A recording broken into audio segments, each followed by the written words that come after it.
Welcome to next exam. आज है 19 मई 2026 और 19 मई 2026 से करंट अफेयर्स के जितने भी इम्पोर्टेंट क्वेश्चन बन सकते हैं सारे हम इस वीडियो में डिस्कस करेंगे और हर क्वेश्चन से रिलेटेड इम्पोर्टेंट फैक्ट भी मैं आपको बताऊंगा। तो आप पूरा वीडियो बहुत ध्यान से देखिए। लास्ट में आपसे क्वेश्चन पूछूंगा, उसका आंसर आपको कमेंट बॉक्स में बताना है। तो चलिए स्टार्ट करते हैं। पहला क्वेश्चन है, हाल ही में श्रीलंका का राष्ट्रीय विजय दिवस कब मनाया गया है? तो 19 मई को मनाया गया। तो इस क्वेश्चन का बी ऑप्शन सही है। श्रीलंका का राष्ट्रीय विजय दिवस ये हर साल 19 मई को मनाया जाता है। अब ये मनाया क्यों जाता है? तो 19 मई को ये मनाया जाता है और 2009 में लिट्टे के खिलाफ लगभग 3 दशक लंबे गृह युद्ध के अंत और देश को आतंकवाद से मुक्ति दिलाने की याद में इसे मनाया जाता है।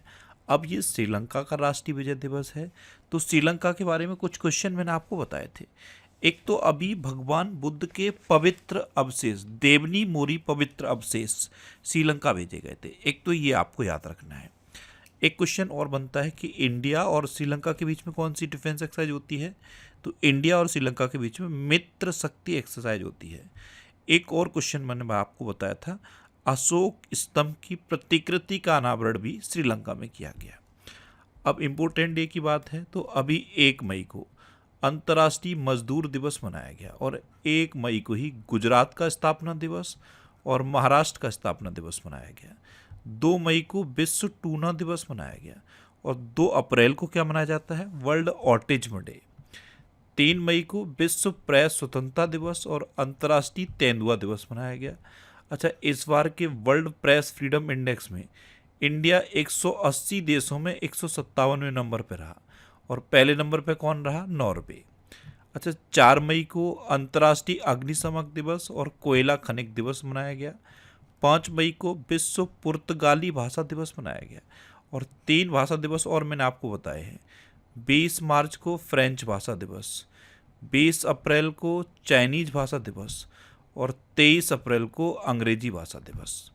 अच्छा, 5 मई को ही विश्व अस्थमा दिवस मनाया गया। 6 मई को राष्ट्रीय नर्स दिवस मनाया गया। 7 मई को विश्व एथलेटिक्स दिवस मनाया गया। 8 मई को विश्व थैलेसीमिया दिवस और वर्ल्ड रेड क्रॉस डे मनाया गया। 10 मई को अंतर्राष्ट्रीय अर्गानिया दिवस मनाया गया। 10 तारीख से कई इंपॉर्टेंट डे याद रखने हैं, जैसे 10 जनवरी विश्व हिंदी दिवस। और विश्व हिंदी दिवस सुना तो भारत में हिंदी दिवस कब मनाया जाता है? 14 सितंबर को। 10 जनवरी के बाद 10 सितंबर याद रखो। 10 सितंबर को क्या मनाया जाता है? आत्महत्या रोकथाम दिवस। 10 सितंबर के बाद 10 अक्टूबर भी याद रखो। 10 अक्टूबर को क्या मनाया जाता है? मेंटल हेल्थ डे यानी कि मानसिक स्वास्थ्य दिवस। और 10 अक्टूबर को ही राष्ट्रीय डाक दिवस मनाया जाता है। इससे जस्ट एक दिन पहले 9 अक्टूबर को अंतर्राष्ट्रीय डाक दिवस मनाया जाता है। अच्छा, 10 अक्टूबर के बाद 10 दिसंबर भी याद कर लो। 10 दिसंबर को ह्यूमन राइट्स डे मनाया जाता है। अच्छा, 11 मई को राष्ट्रीय प्रौद्योगिकी दिवस और अंतर्राष्ट्रीय पादप स्वास्थ्य दिवस मनाया गया। 15 मई को अंतर्राष्ट्रीय परिवार दिवस मनाया गया। अब अंतर्राष्ट्रीय परिवार दिवस सुना तो वैश्विक परिवार दिवस याद आया। वैश्विक परिवार दिवस 1 जनवरी को मनाया जाता है। 16 मई को राष्ट्रीय डेंगू दिवस और अंतर्राष्ट्रीय प्रकाश दिवस मनाया गया। 17 मई को विश्व दूरसंचार और सूचना समाज दिवस मनाया गया और 17 मई को ही विश्व उच्च रक्तचाप दिवस मनाया गया। 18 मई को अंतर्राष्ट्रीय संग्रहालय दिवस मनाया गया और 19 मई को विश्व निष्पक्ष खेल दिवस भी मनाया जाता है। 19 मई को ही यह श्रीलंका का राष्ट्रीय विजय दिवस मनाया जाता है और 19 मई को विश्व निष्पक्ष खेल दिवस भी मनाया जाता है। अब एक क्वेश्चन पूछ रहा हूँ, आंसर आप बताना। 19 दिसंबर को क्या मनाया जाता है? अच्छा, 19 दिसंबर को कौन सा इंपॉर्टेंट डे मनाया जाता है ये आप बता दो। मैं आपको बता रहा हूँ, 19 नवंबर को क्या मनाया जाता है? 19 नवंबर को शौचालय दिवस मनाया जाता है। अब आपको क्या बताना है, 19 दिसंबर को कौन सा इंपॉर्टेंट डे मनाया जाता है। अच्छा, आज की इस वीडियो का हम टारगेट रखते हैं 10,000 लाइक का। तो अगर ये वीडियो आपको अच्छा लगता है, हेल्पफुल लगता है, तब आप इसे लाइक और शेयर जरूर किया करो। और मैं आपको बोलता हूँ, डेली मॉर्निंग में उठकर सबसे पहले अपने लिए एक टारगेट फिक्स करो। चाहे छोटा सा ही टारगेट फिक्स करो, लेकिन डेली मॉर्निंग में उठकर सबसे पहले अपने लिए एक टारगेट फिक्स करो और फिर अपना पूरा दिन उस टारगेट को अचीव करने में लगा दो। आपकी लाइफ ऑटोमेटिकली अच्छी हो जाएगी। नेक्स्ट क्वेश्चन है, हाल ही में नेशनल एआई डॉक्टर्स मिशन किस शहर में लॉन्च किया गया? तो ये नई दिल्ली में लॉन्च किया गया। तो इस क्वेश्चन का सी ऑप्शन सही है, नेशनल एआई डॉक्टर्स मिशन। इसमें क्या है, डॉक्टर के जो डॉक्टर्स से रिलेटेड जो काम होते हैं उनमें जितने भी लोग जुड़े हैं उनको एआई के लिए ट्रेन करने के लिए ये नेशनल एआई डॉक्टर्स मिशन है और इसे नई दिल्ली में लॉन्च किया गया है। नेक्स्ट क्वेश्चन है, हाल ही में किस देश के द्वारा प्रधानमंत्री मोदी को 32वां अंतर्राष्ट्रीय सर्वोच्च पुरस्कार प्रदान किया गया? तो ये नॉर्वे के द्वारा किया गया, यानी कि नॉर्वे का सर्वोच्च सम्मान भी प्रधानमंत्री मोदी को अब मिल गया है। तो इस क्वेश्चन का बी ऑप्शन सही है। और नॉर्वे का जो सर्वोच्च सम्मान है इसका नाम क्या है? Grand cross of the royal Norwegian order of merit. ये अभी प्रधानमंत्री मोदी को मिला है। अच्छा, अभी 31वां अंतर्राष्ट्रीय सम्मान कौन सा मिला था? स्वीडन का। स्वीडन का सर्वोच्च सम्मान जो मिला था वो 31वां सर्वोच्च सम्मान था और अब 32वां नॉर्वे का मिल गया है। तो प्रधानमंत्री मोदी को दुनिया के 32 देशों के द्वारा सर्वोच्च सम्मान दिया गया है। अब नॉर्वे सुन के सबसे पहले क्या आता है? वर्ल्ड प्रेस फ्रीडम इंडेक्स में नॉर्वे टॉप पे है, यानी कि दुनिया का सबसे फ्री प्रेस, स्वतंत्र पत्रकारिता, दुनिया की सबसे ज़्यादा स्वतंत्र पत्रकारिता कहाँ पे है? नॉर्वे में है। अब मैप में देखो, ये है नॉर्वे कैपिटल है ओस्लो, नॉर्वे करेंसी है नॉर्वेजियन क्रोन है और नॉर्वे के प्राइम मिनिस्टर हैं जोनास गेहर स्टोर। देखो, नॉर्वे सबसे स्वतंत्र पत्रकारिता वाला देश है। ये स्वीडन है, स्वीडन का सर्वोच्च सम्मान भी अभी प्रधानमंत्री को मिला था। इसके बारे में मैंने आपको क्या बताया था? ये दुनिया का पहला आधिकारिक रूप से कैशलेस कंट्री है। इसे दुनिया का आधिकारिक रूप से कैशलेस कंट्री डिक्लेयर किया गया है, याद रखना। नेक्स्ट क्वेश्चन है, हाल ही में कामेरीता शेरपा ने रिकॉर्ड कौन सी बार माउंट एवरेस्ट फतेह कर नया इतिहास बनाया है? इनके बारे में हर बार बताता हूँ मैं आपको। ये कहाँ के हैं? नेपाल के हैं। और जब भी नेपाल का मैप दिखाता हूँ यहाँ पे इनका इमेज मैंने लगाया हुआ है। अभी तक इन्होंने 31 बार माउंट एवरेस्ट फतेह किया था और अब इन्होंने 32वीं बार माउंट एवरेस्ट फतेह कर दिया है। तो इस क्वेश्चन का सी ऑप्शन सही है। और अभी ये 56 साल के हैं, 56 वर्ष की उम्र में इन्होंने 32वीं बार माउंट एवरेस्ट फतेह किया है, जो एक रिकॉर्ड है। अच्छा, महिला कैटेगरी में भी एक नाम मैं बताता हूँ, ल्याकपा शेरपा, उन्होंने 10 बार माउंट एवरेस्ट फतेह किया है। नेक्स्ट क्वेश्चन है, हाल ही में रोम में आयोजित इटालियन ओपन 2026 का खिताब किसने जीता? तो ये जेनिक सिनर ने जीता है। तो इस क्वेश्चन का डी ऑप्शन सही है। कैस्पर रूड को हराकर जेनिक सिनर ने रोम में आयोजित इटालियन ओपन 2026 का खिताब जीता और ये हैं जेनिक सिनर। नेक्स्ट क्वेश्चन है, हाल ही में किसे UIDAI का मुख्य कार्यकारी अधिकारी यानी कि CEO नियुक्त किया गया है? तो ये सौरभ विजय को नियुक्त किया गया। तो इस क्वेश्चन का बी ऑप्शन सही है। ये हैं सौरभ विजय, इनको UIDAI यानी कि unique identification authority of India का नया CEO नियुक्त किया गया है। अभी दक्षिण एशियाई भारोत्तोलन महासंघ का अध्यक्ष सहदेव यादव को नियुक्त किया गया। CBI का निदेशक प्रवीण सूद को नियुक्त किया गया। इनका कार्यकाल 1 साल बढ़ाया गया है। इनको पुनर्नियुक्त किया गया है। Steel authority of India limited के नए अध्यक्ष और प्रबंध निदेशक अशोक कुमार पांडा बने हैं। प्रशांत पिसे को ओमान में भारत का राजदूत नियुक्त किया गया। भारतीय उद्योग परिसंघ का अध्यक्ष R मुकुंदन को नियुक्त किया गया। ये प्रशांत पिसे, इनको ओमान में भारत का राजदूत नियुक्त किया गया। यहाँ क्वेश्चन एक कुछ पूछूं मैं आपसे, UK में भारत के राजदूत कौन बने हैं? कमेंट बॉक्स में बताओ। ये आज का आपका दूसरा क्वेश्चन है। अच्छा, मनोज अग्रवाल को पश्चिम बंगाल का मुख्य सचिव नियुक्त किया गया। कृष्णा स्वामीनाथन को नौसेना प्रमुख के रूप में नियुक्त किया गया है। अच्छा, मैंने आपको नए CDS का नाम बताया था। हमारे नए CDS कौन बने हैं? NS राजा सुब्रमण्य। कौन बने हैं? NS राजा सुब्रमण्य। और मैंने केंद्रीय फिल्म प्रमाणन बोर्ड के अध्यक्ष का नाम भी बताया था। कौन बने हैं? शशि शेखर वेम्पति। अच्छा, प्रसार भारती के नए अध्यक्ष भी बताए थे। कौन बने हैं? प्रसून जोशी। RBI के नए डिप्टी गवर्नर भी बताए थे। कौन बने हैं? रोहित जैन। कौन बने हैं? रोहित जैन। और ये जो सेल है ना, steel authority of India limited, इसके मुख्य सतर्कता अधिकारी भी तो अभी बने थे। कौन बने थे? दिलीप कुमार। नेक्स्ट क्वेश्चन है, हाल ही में संयुक्त राष्ट्र फोरम ऑन फॉरेस्ट का 21वां संस्करण कहाँ आयोजित किया गया? तो ये अमेरिका में आयोजित किया गया। तो इस क्वेश्चन का सी ऑप्शन सही है। अब अमेरिका में आयोजित किया गया ना, तो ये है मैप में अमेरिका। और अमेरिका के 47वें नंबर के राष्ट्रपति हैं डोनाल्ड ट्रंप। इनकी पार्टी का नाम है रिपब्लिकन पार्टी। और 50वें नंबर के उपराष्ट्रपति हैं JD वेंस। अंग्रेजी भाषा दिवस ये 23 अप्रैल को मनाया जाता है। 20 अप्रैल को चाइनीज भाषा दिवस मनाया जाता है। और 20 मार्च को फ्रेंच भाषा दिवस मनाया जाता है। अच्छा, अमेरिका के संविधान से भारत के संविधान में क्या क्या लिया गया?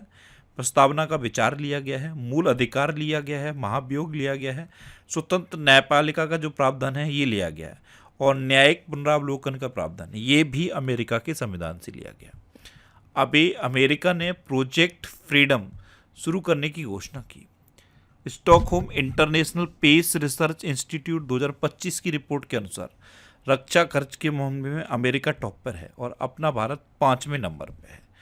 अमेरिका की संसद ने H-1B वीजा कार्यक्रम को 3 साल के लिए स्थगित करने संबंधी विधेयक को पेश किया है। डोनाल्ड ट्रंप ने वाशिंगटन DC में आर्क डी ट्रंप स्मारक की योजना का अनावरण किया। USA के सिएटल में स्वामी विवेकानंद की पहली पूर्ण आकार की प्रतिमा का अनावरण किया गया और चंद्रमा के निकट भेजे गए आर्टेमिस सेकंड नामक मानव युक्त मिशन को अमेरिका की अंतरिक्ष एजेंसी नासा ने लॉन्च किया है। अच्छा, इंडिया और अमेरिका के बीच में कौन कौन सी डिफेंस एक्सरसाइज होती हैं? कोप इंडिया, टाइगर ट्रम्प, वज्र प्रहार और युद्ध अभ्यास। अच्छा, अभी अमेरिका ने अपना राष्ट्रीय पक्षी किसे डिक्लेयर किया था? वाल्ड ईगल को। अमेरिका ग्वांतानामो बे में एक प्रवासी बंदी गृह स्थापित करेगा और ये क्या है? Gulf of Mexico. इसका नाम बदल के अमेरिका ने गल्फ ऑफ अमेरिका कर दिया है। अच्छा, ये अप्रैल 2026 के टॉप 100 करंट अफेयर्स के क्वेश्चन का वीडियो है। ये वीडियो आपको यूट्यूब पर फैक्ट स्टडी चैनल पे मिल जाएगा। तो यूट्यूब पर फैक्ट स्टडी सर्च करके आप इस वीडियो को देख सकते हो। नेक्स्ट क्वेश्चन है, हाल ही में WHO ने कहाँ एबोला के प्रकोप की घोषणा की? तो ये कॉन्गो और युगांडा में की है। डेमोक्रेटिक रिपब्लिक ऑफ कॉन्गो और इसी के पास में आपको युगांडा दिखेगा। इन दो देशों में WHO ने एबोला के प्रकोप की घोषणा की है। तो इस क्वेश्चन का सी ऑप्शन सही है, उपयुक्त दोनों। नेक्स्ट क्वेश्चन है, हाल ही में बैडमिंटन प्लेयर श्रेयांशी वालीसेट्टी ने चीन में बाओजी चाइना मास्टर्स में वुमेन सिंगल्स में कौन सा मेडल जीता है? तो इन्होंने रजत पदक जीता, यानी कि सिल्वर मेडल। तो इस क्वेश्चन का बी ऑप्शन सही है। नेक्स्ट क्वेश्चन है, हाल ही में अली फलेह कादिम अल जैदी को कहाँ का प्रधानमंत्री नियुक्त किया गया? तो ये इराक के प्रधानमंत्री नियुक्त हुए हैं। तो इस क्वेश्चन का ए ऑप्शन सही है। अली फलेह कादिम अल जैदी, ये हैं अली फलेह कादिम अल जैदी, और ये इराक के नए प्रधानमंत्री बने हैं। अब इराक के बने हैं तो ये है मैप में इराक। इराक की कैपिटल है बगदाद। इराक की करेंसी है इराकी दिनार। और इराक के प्रेसिडेंट कौन है? निज़ार अहमदी। कौन है? निज़ार अहमदी। अतः इराक में जाग्रोस पर्वत है, याद रखना। अभी लौरा फर्नांडीज को कोस्टारिका की दूसरे महिला राष्ट्रपति के रूप में नियुक्त किया गया। पीटर मैग्यार ने हंगरी के नए प्रधानमंत्री के रूप में शपथ ली। रूमेन रादेव ने बुल्गारिया के प्रधानमंत्री का चुनाव जीता। रोमुआल्ड वडाग्नी ने बेनिन के राष्ट्रपति का चुनाव जीता। इस्माइल उमर गुएले को जिबूती का राष्ट्रपति नियुक्त किया गया। योवेरी मुसेविनी ने युगांडा के राष्ट्रपति के रूप में 7वीं बार शपथ ली। निज़ार अहमदी को इराक का राष्ट्रपति नियुक्त किया गया और टो लाम को वियतनाम का राष्ट्रपति नियुक्त किया गया है। एक क्वेश्चन पूछूं आपसे, मैंने आपको एक नाम बताया था नीदरलैंड के सबसे युवा प्रधानमंत्री का। आपको कमेंट बॉक्स में बताना है कि नीदरलैंड के सबसे युवा प्रधानमंत्री कौन बने हैं। ये आज का आपका तीसरा क्वेश्चन है। और अभी प्रधानमंत्री मोदी भी नीदरलैंड गए थे। तो आपको कमेंट बॉक्स में बताना है कि नीदरलैंड के सबसे युवा प्रधानमंत्री कौन बने हैं। अच्छा, ये करंट अफेयर्स की बुक है और इसका ये 13वां एडिशन लॉन्च हो गया है। और इसके अलावा ये यूपी टेट की बुक्स भी लॉन्च हो गई हैं। ये सारी बुक्स आपको आपके सिटी में मिल जाएंगी। ये जो सिटीज़ की लिस्ट है ना, इस लिस्ट में आप अपने सिटी का नाम देखो और आपके सिटी के नाम के आगे जिस भी बुक शॉप का नाम दिया है आप उस पर कॉन्टैक्ट करो, आपको ई बुक्स मिल जाएंगी। वैसे ई बुक्स आपको अमेजन और फ्लिपकार्ट पे मिल जाएंगी, तो आप इनको ऑनलाइन भी ले सकते हो। फिर भी अगर आपको कोई प्रॉब्लम होती है तो ये व्हाट्सएप नंबर है, इस नंबर पे आप व्हाट्सएप मैसेज करो, आपको बुक्स अवेलेबल करा दी जाएंगी। नेक्स्ट क्वेश्चन है, हाल ही में किस राज्य मंत्रिमंडल ने इनर लाइन परमिट सिस्टम को मंजूरी दी है? तो ये अरुणाचल प्रदेश ने दी है। तो इस क्वेश्चन का सी ऑप्शन सही है। अरुणाचल प्रदेश ने इनर लाइन परमिट सिस्टम, इसमें क्या होगा, जैसे कोई भी दूसरे स्टेट से अरुणाचल प्रदेश में एंट्री करेगा तो एक क्यूआर होगा, उसको स्कैन करना होगा, ये एक तरह का परमिट होगा। इस परमिट को पाने के बाद ही अरुणाचल प्रदेश में एंट्री होगी। तो अरुणाचल प्रदेश ने ये इनर लाइन परमिट सिस्टम लागू कर दिया है। अब अरुणाचल प्रदेश ने किया है तो ये है मैप में अरुणाचल प्रदेश। अरुणाचल प्रदेश की कैपिटल है ईटानगर। अरुणाचल प्रदेश के चीफ मिनिस्टर है पेमा खांडू और अरुणाचल प्रदेश के गवर्नर हैं केटी परनायक। अच्छा, कांगटो चोटी अरुणाचल प्रदेश में है। कृषि आधारित एतोर गिडी उत्सव ये अरुणाचल प्रदेश की आदि जनजाति द्वारा मनाया गया। नई पादप प्रजाति स्टोरेंथेरा और रोग्लोसा, इसकी खोज अरुणाचल प्रदेश में हुई। कैबिनेट समिति ने अरुणाचल प्रदेश में कलाई सेकंड जल विद्युत परियोजना के लिए 14,105.83 करोड़ रुपए की मंजूरी दी। अरुणाचल प्रदेश की पर्वतारोही कबक यानो ने पश्चिमी गोलार्ध की सबसे ऊंची चोटी फतेह की है। नेक्स्ट क्वेश्चन है, हाल ही में एशियाई भारोत्तोलन चैंपियनशिप 2026 में भारत ने कुल कितने पदक जीते हैं? तो ये जो एशियाई भारोत्तोलन चैंपियनशिप है ये गुजरात के गांधीनगर में हुई और यहाँ भारत ने टोटल 10 मेडल जीते हैं। तो इस क्वेश्चन का बी ऑप्शन सही है। इन 10 मेडल में एक सिल्वर मेडल है और 9 ब्रॉन्ज मेडल हैं। इस तरह से भारत ने एशियाई भारोत्तोलन चैंपियनशिप 2026 में टोटल 10 मेडल जीते हैं। अब लास्ट वीडियो के क्वेश्चन का आंसर। लास्ट वीडियो में मैंने आपसे क्वेश्चन पूछा था कि किस राज्य सरकार ने सभी सरकारी स्कूलों में सुबह की प्रार्थना सभा के दौरान राष्ट्रीय गीत वंदे मातरम गाना अनिवार्य कर दिया है? तो ये पश्चिम बंगाल ने किया है, यानी कि इस क्वेश्चन का बी ऑप्शन सही था और लगभग सभी स्टूडेंट ने इसका आंसर सही दिया। मोस्टली स्टूडेंट ने इसके बारे में डिटेल में लिखा। मैं आपको एक बार फिर बोलूँगा, क्वेश्चन के बारे में आपको जितना ज़्यादा से ज़्यादा पता हो आप लिखा करो, क्योंकि जो चीज़ें आप लिख देते हो फिर उन्हें आप कभी नहीं बोलते। कल मैंने पहला क्वेश्चन आपसे क्या पूछा था, ये 3 भाषा दिवस पूछे थे, तीनों इन्होंने लिखे हैं।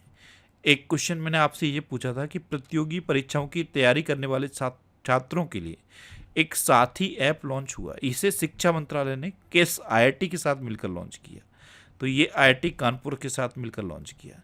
हमारे तीसरे सीडीएस कौन बने हैं, ये मैंने आपको पूछा था, तो एनएस राजा सुब्रमण्य बने हैं।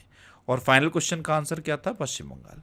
इसी तरह से जितने क्वेश्चन मैं आपसे पूछता हूँ आप उनका आंसर लिखा करो और कोशिश करो डिटेल में लिखने की। जितना डिटेल में आप लिखोगे उतना बेहतर चीज़ें आपको याद रहेंगी। अच्छा, ये नेक्स्ट एग्जाम का ऑफिशियल व्हाट्सएप चैनल है और ये टेलीग्राम चैनल है। टेलीग्राम पे मैं सारे पीडीएफ पोस्ट करता हूँ, तो अगर आपको करंट अफेयर्स के पीडीएफ डाउनलोड करने हैं तो इस टेलीग्राम चैनल को आप ज्वाइन कर लो। यहाँ पे आपको सारे पीडीएफ मिलते रहेंगे। ये पिछले 12 महीने के मोस्ट इंपोर्टेंट 1000 करंट अफेयर्स के क्वेश्चन की सीरीज है और ये रिवीजन के वीडियो हैं। ये सब आपको फैक्ट स्टडी चैनल पर मिल जाएंगे। अब आपके लिए रिवीजन के क्वेश्चन।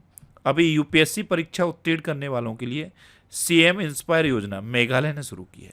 मेघालय के बारे में 3 क्वेश्चन और मैं लगातार बता रहा हूँ आपको, ये आप कमेंट बॉक्स में लिखो।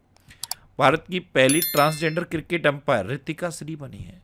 Stockholm international peace research institute 2025 की रिपोर्ट के अनुसार रक्षा खर्च के मामले में अमेरिका टॉप पे है और भारत 5वें नंबर पे है। प्रधानमंत्री नरेंद्र मोदी ने हरदोई में यूपी के सबसे लंबे एक्सप्रेसवे का उद्घाटन किया। अभी यूपी का सबसे लंबा एक्सप्रेसवे कौन सा है? गंगा एक्सप्रेसवे। इसकी लंबाई कितनी है? 594 किलोमीटर। ये किन 2 शहरों को कनेक्ट करता है? तो मेरठ को प्रयागराज से कनेक्ट करता है। कितने जिलों से होकर गुजरता है? 12 जिलों से होकर गुजरता है। इसका सबसे लंबा हिस्सा किस जिले में है? हरदोई में है।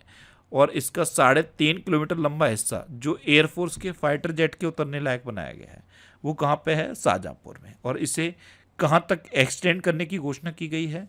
तो हरिद्वार तक एक्सटेंड करने की घोषणा की गई है। केंद्रीय मंत्री धर्मेंद्र प्रधान ने उड़ीसा में भीम मंडली पर्यावरण धरोहर स्थल का उद्घाटन किया। अंडमान निकोबार में पानी के भीतर सबसे बड़ा राष्ट्रीय ध्वज फहराया गया। कृषि मंत्रालय द्वारा 2 दिवसीय कृषि कार्यक्रम फ्रूट हॉराइजन 2026 का आयोजन लखनऊ में किया गया। इंटरनेशनल बिग कैट अलायंस में शामिल होने वाला 26वां सदस्य देश सऊदी अरब बना। जीआई प्रमाणित अदरक की खेती के लिए मिजोरम सरकार ने अदरक मिशन शुरू किया है। अच्छा, वर्ष 2026 में दुनिया का सबसे अधिक प्रेषण प्राप्त करने वाला देश भारत बना। प्रधानमंत्री नरेंद्र मोदी ने बेंगलुरु में नवनिर्मित ध्यान मंदिर का उद्घाटन किया। आरबीआई का नया डिप्टी गवर्नर रोहित जैन को नियुक्त किया गया। झारखंड सरकार ने प्राथमिक विद्यालयों में शून्य प्राथमिक ड्रॉप आउट दर हासिल की है। अपार सक्सेना ने इंटरनेशनल मास्टर का खिताब हासिल किया। मनोज अग्रवाल को पश्चिम बंगाल का मुख्य सचिव नियुक्त किया गया। डेनमार्क में आयोजित उबेर कप 2026 का खिताब दक्षिण कोरिया ने जीता। इसी के साथ थॉमस कप भी तो हुआ था, ये भी डेनमार्क में हुआ था और ये चाइना ने जीता है। सिक्किम देश का पहला पेपरलेस न्यायपालिका राज्य घोषित किया गया। उत्तर प्रदेश के अलीगढ़ की शेखा झील को रामसर साइट घोषित किया गया। ये उत्तर प्रदेश की 12वीं रामसर साइट है और देश की 99वीं रामसर साइट है। तो देश में अब टोटल 99 रामसर साइट हैं, उत्तर प्रदेश में 12 रामसर साइट हैं और रामसर साइट के मामले में तमिलनाडु नंबर 1 पे है। तमिलनाडु में टोटल 20 रामसर साइट हैं। वर्ष 2025 में सर्वाधिक समुद्री मछली का उत्पादन करने वाला भारतीय राज्य तमिलनाडु बना। अब आपके लिए आज का क्वेश्चन है, प्रधानमंत्री मोदी को किस देश का सर्वोच्च सम्मान मिला? 31वां सम्मान बताना है आपको, कौन से देश ने दिया है। 4 ऑप्शन दिए गए हैं, इनमें से आपको अपना आंसर बताना है। और इसके अलावा हम हमारे फेसबुक पेज पर previous year question daily post करते हैं, तो आप फेसबुक पर नेक्स्ट एग्जाम सर्च करके हमारा फेसबुक पेज ज्वाइन कर सकते हैं, क्योंकि प्रीवियस ईयर क्वेश्चन आपको बहुत हेल्प करते हैं। अगर आपको किसी क्वेश्चन में कोई डाउट होता है या आपको अपने करियर से रिलेटेड भी कोई प्रॉब्लम है, तो आप इंस्टाग्राम, फेसबुक और एक्स पर इंद्रेश आरसी सर्च करके आप मेरे साथ जुड़ सकते हैं और कोई भी डाउट, कोई भी confusion without any hesitation discuss कर सकते हैं। तो ये था आज का हमारा करंट अफेयर्स का वीडियो। आपको ये वीडियो कैसा लगा प्लीज़ कमेंट बॉक्स में ज़रूर बताना। और अगर अभी तक भी आपने हमारे इस चैनल को सब्सक्राइब नहीं किया है तो इसे आप सब्सक्राइब कर लीजिए। आपको इस चैनल से निश्चित ही मदद मिलेगी। जब भी आपसे सपोर्ट रहेंगे तो बराबर में एक बेल आइकन बन के आएगा, आप उस बेल आइकन पर जरूर क्लिक कर लें, जिससे कि आपको डेली मॉर्निंग में करंट अफेयर्स की वीडियो मिलती रहे। Next exam always with you. Thanks for watching.